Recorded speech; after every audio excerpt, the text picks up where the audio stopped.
Hello there, I'm Joe Ruggiero, and welcome to my podcast, Inspired, and the people who inspire me. Again, you're in for a real treat. Not only are we here at the Calabasas Country Club, but we have a live audience. Ladies, applause. And we also have Jean Heller, who is going to talk about something that has always impressed me. I guess we've been good friends now for, 17 years or 10 years or something like that. But it just is so interesting having you as a friend and a pal. And I don't have a lot. But I just want you to kind of talk about the things that are important to you. And one thing, which is very impressive and very inspiring, is the way you take your grandchildren, significant others, children on these trips. And it's about 26, is that right? Sure, that sounds like a good number. Yeah. Well, I mean, I think it's a wonderful thing. And as your grandfather or grandson told me, these are not trips where you read a book on the beach. These are learning experiences.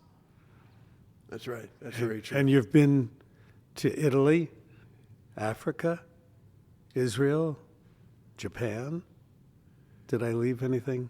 As far as continents go, no. Yeah. We've done a lot of things domestically in national parks in the United States, and we have traveled abroad. We were in Japan. We've been in Japan with them too. So yeah, we've been very fortunate that we've been able to take them, and that we get almost all of them to come every time we go. So the kids look forward to it, and it's a great experience, and it's a wonderful family experience too. Well, God bless you that you can afford it, that so many people of ours, our age, shall we say, can't afford it. Right. And yet they can afford a local trip. That's maybe, right. To an interesting spot or an interesting park.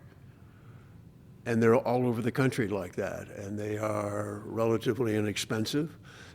You can fly to some of them, you can drive to some of them. There are all kinds of dude ranches. There are ways of doing family trips that are reasonable, with the economics, and the time is wonderful. We went 2 summers ago to Flathead Lake in Montana and took the family there. It's a dude ranch. It's all inclusive. Everything is inclusive. It was recommended to us, and it was a wonderful experience. And everyone went except 2 or 3 people in the family who could not make it. And it gives an opportunity for the older children to do what they want, whether it be horseback riding, rafting, fishing. And there are activities on the lake there at this place. They took out sailboats. They have surfboards that you can go on, and we also took a day and went up to Glacier National Park. It's right outside of Glacier. So you can build a trip without having to pay, which is a lot of money traveling abroad, and you can do that domestically in the United States. It's a lot of planning when you're planning for 20 people to go somewhere, and you have we're the oldest, but our children are, in their 50s and 60s, and then the younger ones. So it's a lot of work, and it's a lot of time, but I think it's worthwhile. Who plans these trips? Who pays for it? No. I know What who was the pays. question? Who plans for them?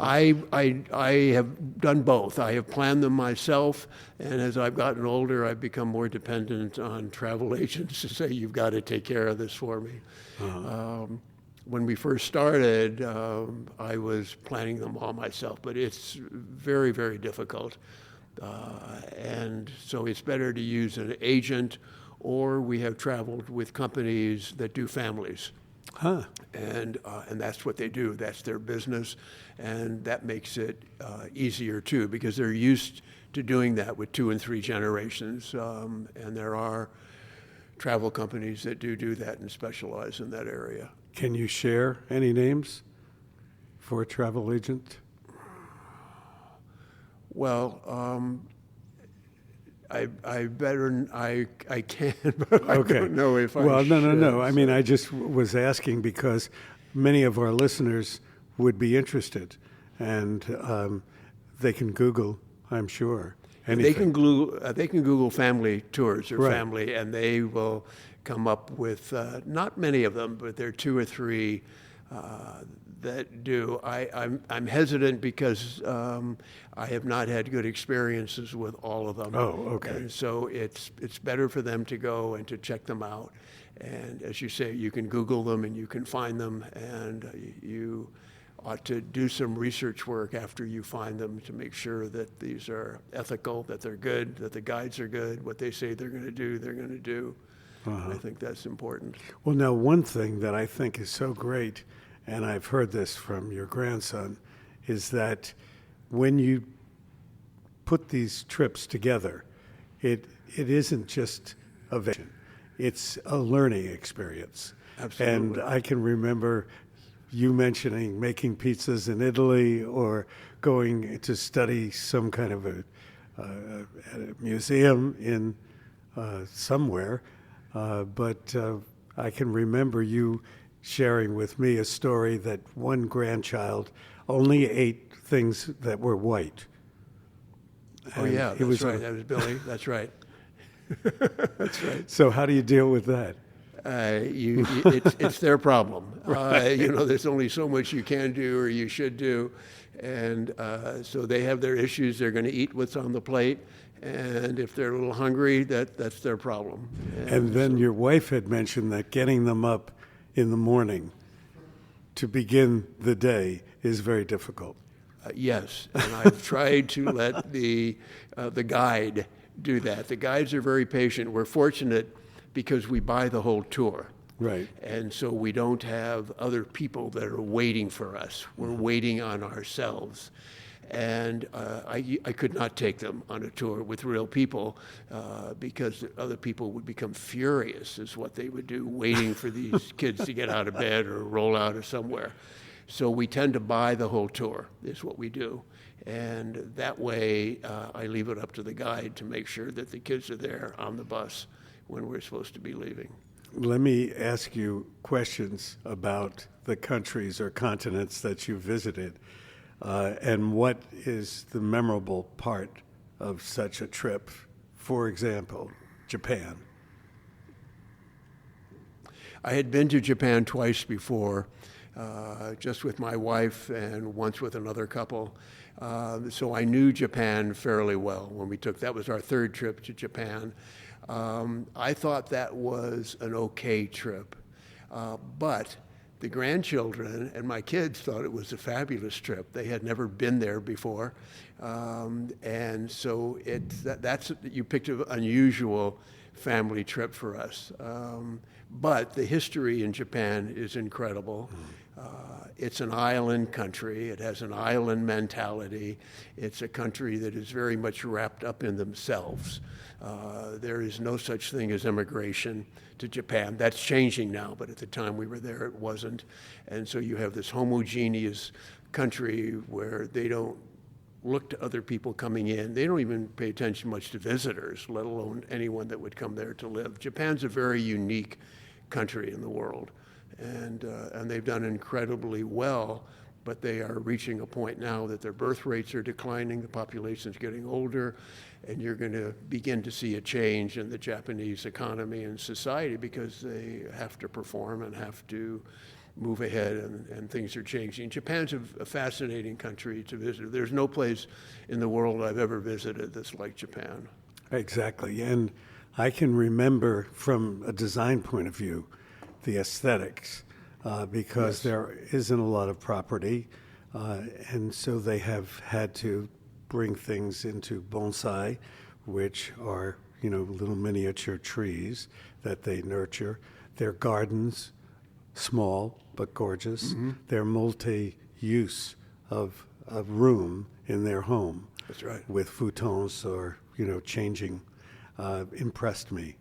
And of course, the ikebana, the flower arrangement, which to me is not only meditation, but also the beauty of combining leaves and flowers. And I guess there is a triangle design that they follow. but it's interesting the way each artist interprets it, which Yeah, I think artistically, it's absolutely beautiful, and it's very unique for us. We're much more tended to the European designs and everything. So I have felt that Asian designs, the way they live, is different. And Japan is basically a small country. It's the size of the state of California. We have 40 million people here, and we think this place is packed. There are 120 million people living in Japan.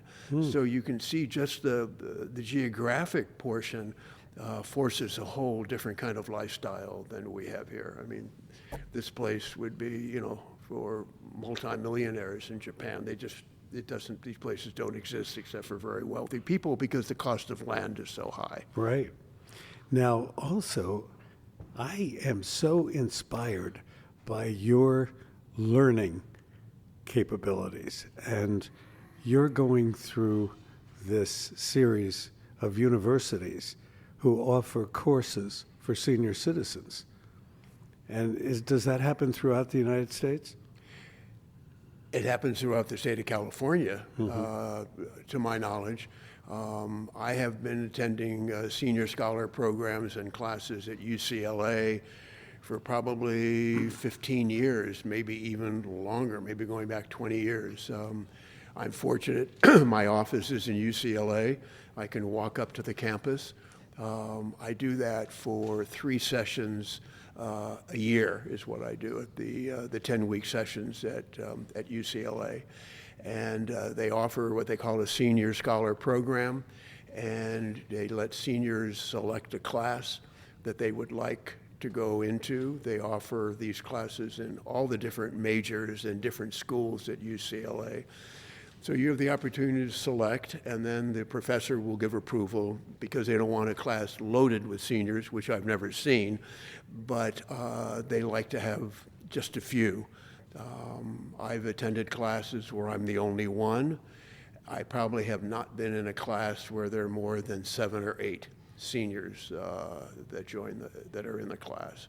So it's something that, and I understand from other people that is typical at the junior colleges, at the other university in town, which is USC, that seniors don't take advantage of this.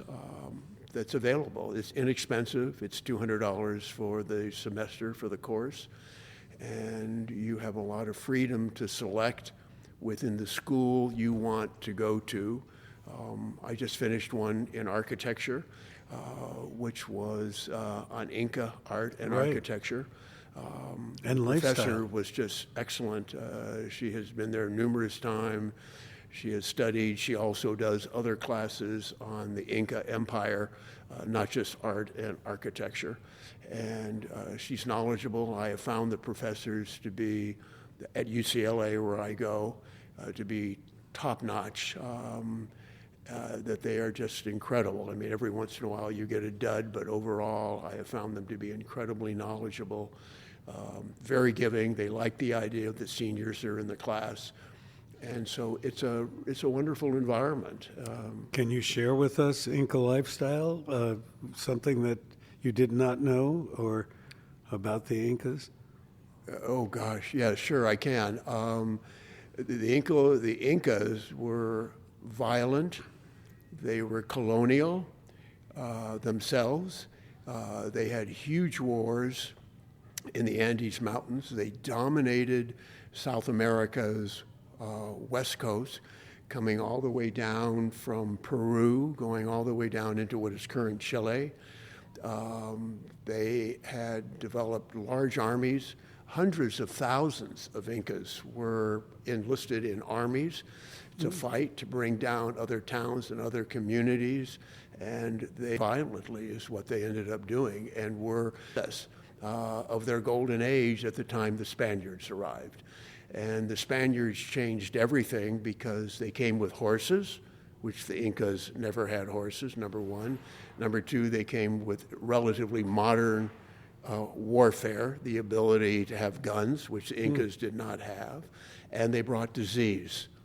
And so what they ended up doing through all 3 of these, they ended up conquering The Inca Empire is what Spain ended up doing, and conquering it changed it. It didn't destroy it, it just changed it very much, is what it did. And what the Spaniards looked at as wealth, that was gold and silver, they took away, and that was art forms really in the Inca Empire, because it was a whole different set of values. But it was a fascinating, set of lectures, 10 weeks, so 20 lectures, 2 a week. And I learned a lot from it that I did not know before. What about architecture? The architecture was fascinating because the architecture was both defensive, because we talked about the war, and it was also palaces. I mean, the people that ruled the Incas were no different than probably the people that ruled Europe and all these other places. I mean, it was a dominant families that had a lot of wealth based on what wealth was, at that time. And so we went through the palaces, how the palaces were structured, what the layout of the palaces were, what rooms were used for, and then you begin involving government and how the Inca Empire was ruled. And then, of course, those were all built out of stones that were brought in and carved. They had no animals moving it, so they had to move them. They moved them with slaves because, of course, they conquered other groups of Incas, and so they enslaved people as well as their own labor. So the architecture and the art and the buildings are incredible because they didn't have the tools that we have to do that. Well, didn't they have pyramids, or were those tombs? There were very little. That's more Aztec than it is Inca, Right. and so there were things that were built up, but not in the same fashion that the Aztecs did. And the Aztecs were further north because they were in Mexico. I see. Now, if talking about wellness and health, you have quite a busy regime in terms of your physical health. Come on, tell us about it. You train, you work out 3 times I a met week. with a trainer this morning. I have a trainer 2 mornings a week that I meet with on Wednesday and Friday for an hour. I really like it. I like him. Balance, kind of thing that we work on all the time. I belong to a sports club, so I do 2 Pilates classes a week there. I do 2 yoga classes a week there. And I lift weight on my own once a week. I try to walk. I think walking and the easiest thing, it's great exercise. I have found that in the time I've been doing this that women are much better at exercising than men are. The guys are great when they're young. They fill the gym lifting weights. But when they get older, the women really dominate. I think all the exercise rooms, they make up the majority of the people that are there, and I think it probably helps to show in longevity too, because women tend to live longer than men. I think they take better care of themselves. I just look around the gym and see what is there. So I'm fortunate that I enjoy it. I enjoy working out, and I enjoy the contact with other people. I have friends and people that I've met at the gym, that I have lunch with, that I've entertained at our home. So I have gotten a lot out of working out and being a member of the gym. I've gotten more from that than I certainly give, and I enjoy it too. Well, you and your wife are great entertainers. I always say that it's a coveted invitation when you get an invitation from Marcia and Jean Heller, because it's always great conversation, fabulous food, and what is your thinking in terms of, it's always around. Yes. Yeah. I hadn't thought about it, but I think, that's definitely true. I enjoy it very much. I have found that when we were younger, everyone was entertaining at home. I mean, it was, even when our kids were gone, people were still entertaining at home. As we've gotten older now, people are not entertaining at home. We have been invited to dinner where we go out to a restaurant, which is totally different. And they do less and less of it. And we do less than we used to do. But I find that being entertained in someone's home and entertaining in our home is something that gives me a lot of satisfaction, and I enjoy it. And it's very nice what you said, Joe, too, and people enjoy coming. True. I happen to be fortunate to be married to a woman I think is really a good cook, and that helps too. I don't think there's anything quite the same as an environment in somebody's home, especially when you compare it to a restaurant. It's very different, and we're very informal. So it's informal, but yet I think we've talked about I've inherited more china than probably most good-sized restaurants have, because my wife's sister did not want it. My brother and sister didn't want it, so we have enough china to probably fill a store. So it's fun when we entertain to take out sets of dishes such as silver and things like that that just don't get used very much. And I have a feeling that when we're not here, it'll probably all go in the trash because it's not a style that people entertain in anymore.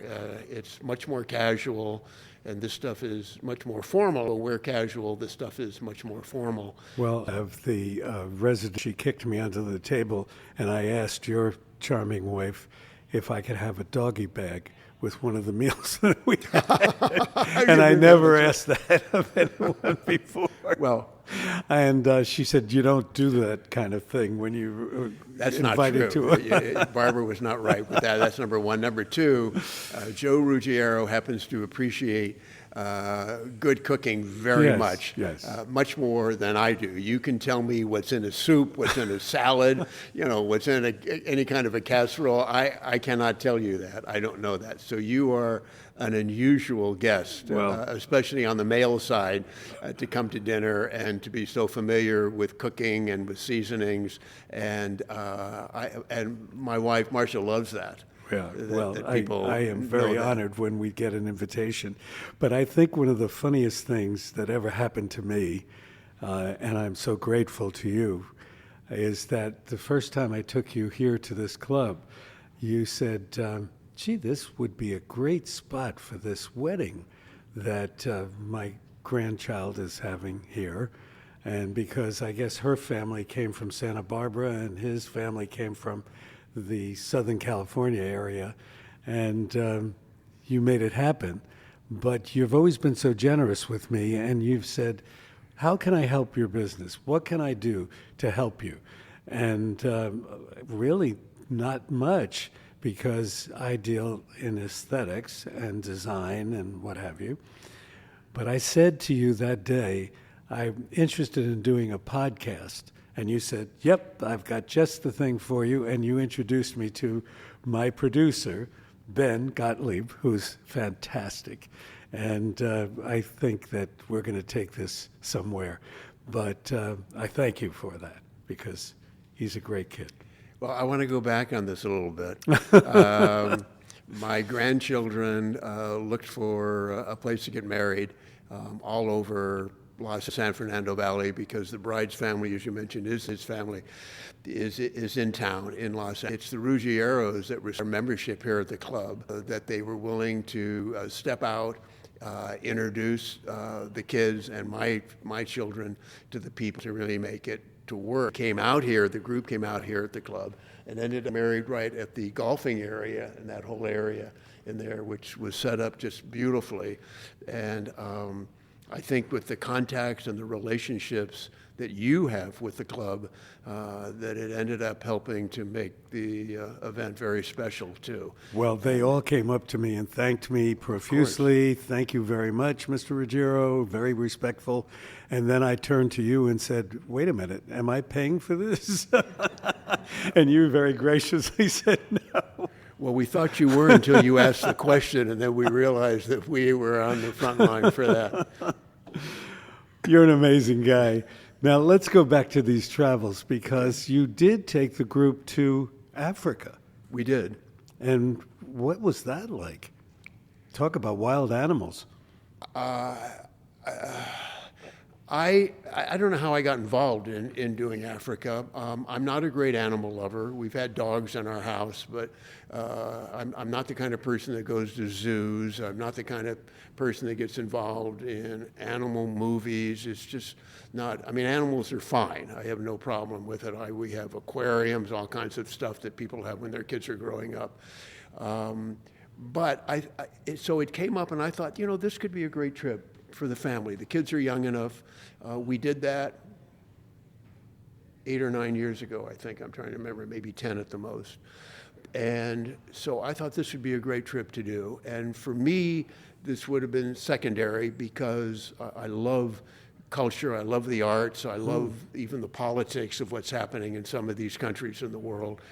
And we've been fortunate that we've gone to so many. And I now, after the experience is so incredible, that for me, not just the family, that it was just an incredible experience, and I will never forget it. We were fortunate that we selected a tour group, Geographic Expedition, no, it wasn't Geographic, it was someone else, and they of tour, and because of that, we had great wilderness experience. We slept in tents. We slept where the bathrooms were installed at the back of the tents, where there was a place for a shower and a place for a toilet. And they would bring the hot water in the morning to fill up the shower at the time you were going to use, so that it would last long. And at most of the places that we stopped, they had natives that were cooking dinner and serving things, and they would have people come in for entertainment. So it was very basic. You had to be willing to put up with old Range Rovers, not the new fancy ones, and you had to be willing to stand up and look out of the top if you wanted to see things. The guides were incredible. They were native guides. There weren't any people that had been brought in, which they do for a number of tours for safari. And it was just an incredible experience. There is nothing like it for me. I felt like I was on a movie set or in Disneyland most of the time, and you just feel like it's set up. It is like an unreal experience. We were in Kenya and Tanzania, and there's anyone that I would not recommend it for because, but we went certainly not the most expensive way, inexpensive normally. So we knew that we were going to have very basic accommodations. Basic food was going to be served. It's not going to be a fancy place. And it just worked out to be just marvelous. And I think it was, with all the European trips, the Asian trips, with everything we've done, I put safari really very much in the top echelon of the group. Interesting. Now, of course, I'm going to ask you this question because it's my motherland. What about to Italy? Well, I've done so many trips. Italy, there isn't quite any place like Italy. Is a fabulous country to visit. You've got the history of Italy, which is incredible, just as the background going back to the time of the Romans. You've got people who couldn't be any more cordial, and we've been in the center to Umbria in Italy, which is a fabulous trip by itself. We had wonderful guides. And then we were in Sicily just not too recent, which I had been to, Marcia and I had been to with the architectural art group out of London, but we had never been as a family. And so we were able to go as a family too. And I have to qualify that these are very basic trips. These are not fancy hotels. These are not fancy meals. Everything is clean, but nothing is fancy. And I think it's important that the kids do that. We're not involved in staying at four-season hotels at all with these kids. And so you get a whole different feel is what you get. And I think in Italy, like any place else, I mean, Rome has some really expensive hotels, but we stayed in a place that was very basic, very clean, very nice, and we tend to try to do that. But there's nothing quite like Italy. I mean, the people are just wonderful. As I say, the culture, the art, the architecture, it's so much a part of what we are as a nation. The original architecture is Monticello is designed from Italian architects. So we've been able to travel. We've been in the north, outside of Palladio country, which is what Monticello is, out of Venice. And these are very unique trips. Yeah, that happened to be an art and architectural group out of London that we made a number of trips and one of them was to Iran, which is also just an incredible place to visit. I would not recommend it now, based on what's going on. But when we were there, we felt very safe. And you talk about history. I mean, the history of the Persian Empire is like nothing you can imagine. And of course, it was at the time of the Romans. The conflict was tremendous. Well, probably initially was with the Greeks, is really what it was. It was earlier because Alexander the Great destroyed the Persian Empire. So it was with the Greeks. And so the histories overlap, and the Persian history is incredible, and so much of it is still there in Iran. And we didn't have any issues. We were fortunate. I mean, there are things that we had to do in Iran. The women had to be covered. There were, things that had to be done. But it was a very small group. That was not a family trip. That was just a trip that the two of us went on with a group out of. We've been to Greece a couple times, twice. Greece is to visit. I happen to love his courses at UCLA too, and so I'm fascinated by what happened. The Greek history is also incredible.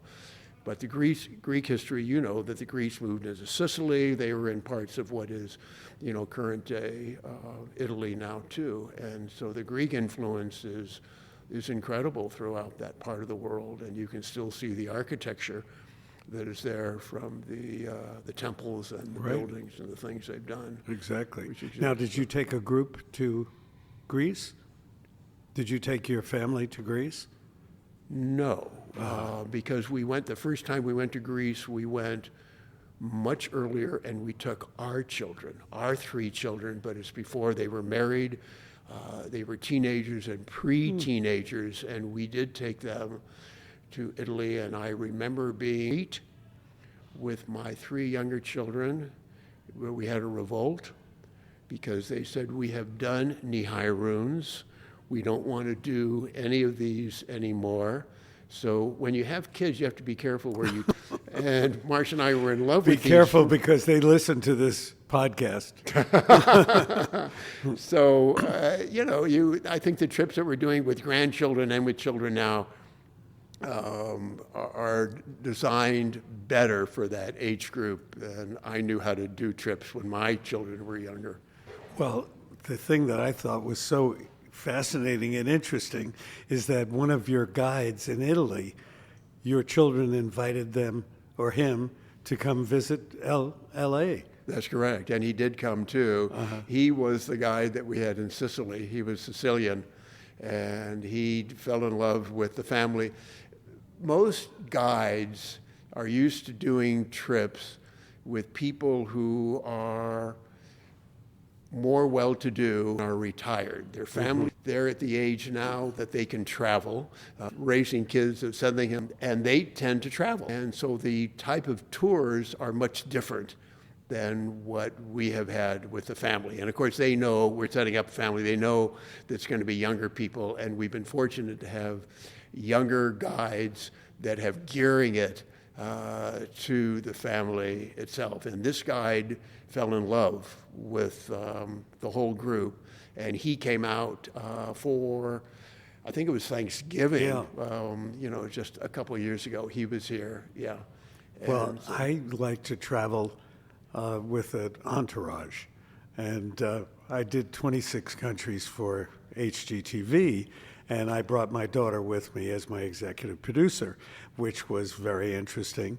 But I liked it because, you travel with all this equipment and you are escorted into VIP kind of treatment with architects and designers. So it's a much different way of traveling. When I went to Japan, it was interesting because my crew was in there immediately, hanging lights and whatever and adjusting things. And the guy who was our host said, "Just a minute, hold on. Let's all sit down and let's have a tea first. Let me hear what you're planning on doing, what you're going to cover," so that all of a sudden we were put from fast speed to slow-mo. And very ritualistic. But I think everyone learned to slow down and observe what was the environment. And I have to credit Japan for that because it affected us from there on in the other countries we visited. Joe, I think that's true. I think the way you traveled, though, was different than the way we've traveled with the family. Because we didn't, when you're traveling with a group of 20 people and it's all family, you tend to have to do things yourself. Right. You're not going to have people taking care of everything, even though you have a guide. There are 20 people, and you're telling these kids, you got to take care of this. This guy's not going to be responsible for your luggage. You better make sure you have it out there. This is not going to be his job, not with 20 people. And so that is a little more elegant way of traveling than we've had with the kids. We've been on trips like that when just the two of us went. And I mentioned Martin Randall, which is an art and music tour group out of London. They are absolutely incredible. And I remember being in Malta with them and getting into palaces and people's homes that people are 50 and 60 generations that still have these homes. And that is a different experience. That was just with adults. And that is a different experience. If we would have been to some of those places with these young kids, the anxiety level would have been so high that it would have just been ridiculous. Well, that's the thing that I think is so interesting, that you can design these trips that you take with your family to, I guess, please all generations, which is well, that's the idea. Yeah. And that's what you want to do. Otherwise, kids get bored. There's only so much time you can spend in a museum, and you can look around and see that they're done. Right. And you got to move on, even though you may be just entranced by what you're seeing and what's going on in the group. And we have done that sometime to say, we'll come back tomorrow, we'll do this tomorrow. It never works out, though. Right. Because when they're done, you got to move on. But you mentioned earlier that in the trips that we have done, we've gone out to farms. We've been to farms where the people are really farmers, and the tour group for families has worked all these out. And we've ended up cooking meals. We were cooking meals in Japan too. They would set things up. And in Sicily was absolutely incredible. The guy owned a restaurant, and everyone came in, and they were cooking, and they were having fun. And so with family travel, you have to do things a little different. But it's fun. It's unique, and it's different. And we've been very fortunate to do a lot of traveling and to do things with the family. Well, I have to tell this story because I was very impressed with your daughter, Allison, and you very politely said to her, "Mr. Ruggiero is coming into town, and I'd like you to hear his lecture," or whatever I was doing. I was holding a design luncheon. She came in reluctantly and just won the entire crowd over. She was handing out cards and talking and making deals and whatever. And I was just so impressed by that. And you trained them well. And your grandkids, which are just amazing. I want to get back to the Italians for a minute. Everyone should know Joe Ruggiero is Italian, which is not difficult to figure out. But the Italians have a way, and the Sicilians are different in some ways than Italians too. Mm-hmm. And when we were in Sicily, we had some very offbeat environments and situations. The tour company had set up we were sitting outside at the beach, it just so happens, covered up, with a man who was a fisherman who had found in the Mediterranean a sculpture that was very badly messed up, and it was in bronze, and there were pieces of it. In Italy, as an Italian citizen, cannot take anything. You find something, it belongs to the state, is basically what it is. And they ended up building a museum in the small town that we were in, where this piece is the center of this museum. And the fisherman came and spoke to us. That's what a good tour company can do. Spoke to us for about a half hour, 45 minutes on the piece, where he found it, the period it came from. And then we went into the museum and saw it. And when you know the piece, when you know about it, and you know the person who discovered it, it makes going into a museum, even with a bunch of kids, pretty fantastic. And that was a small town in Sicily. I don't remember anyone else even being in the museum when we were there. But of course, we've been to other places where they have to turn the lights on in a museum when we go into. So there are places in the world that very few places go to. Yeah, well, and even now, they're so offbeat and they're so far away that people don't tend to do that. And it's fascinating. I could go through the Rockefeller exhibits in Indonesia, which there's just nothing like it. And I mean, most of the artwork now is at the Metropolitan, but we were there and saw the artwork that was there and where it came from when we were in Indonesia. So, you know, traveling is very enriching. Gene, what are you going to do with all this knowledge? You've got to write a book. I'm not going to write a book, and I just hope I'm here for a few years longer, Joe. That's all. I'm just happy that I got you to be on this program because I want to hear more. I just am fascinated by it. You know, I'm half Italian and half Sicilian, and I understand that it's two different worlds. But my grandmother and my mother's side of the family is Sicilian, and then my father and the father's side of the family is Italian. So I have both cultures. And they are different. Yeah. It's hard to realize that until you go and until you're there. We had a whole thing on the mafia in Sicily when we were there, which was absolutely fascinating. And the guide that we had, the tour company, was able to invite two members of the mafia family to come in to talk to us. I mean, they were the next generation is what they were. And it was absolutely fascinating. Sicily is different. It's many different cultures. And it's cut off enough that it's not attached to Italy. I understand that's going to change. They're going to try to build a bridge again. Oh, yes, across the... Yeah, they've done that. They've tried doing it before, and it's never happened, but maybe it'll happen this time. But the Sicilians are different. I mean, they're great. They're much lower key is what I found. Well, the Italians don't consider Sicily as part of Italy. No. But I don't think the Sicilian, I mean, probably they do now, but there was a time period when they did not. Am I wrong? No, I think you're absolutely correct.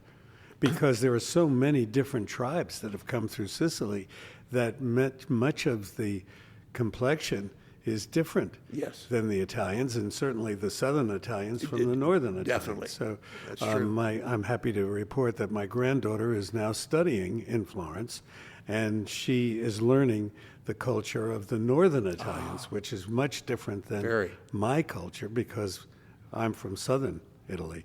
But it's fascinating to hear her stories. Gene, you've got to come back, please, because this is just part one, and I want to explore other areas.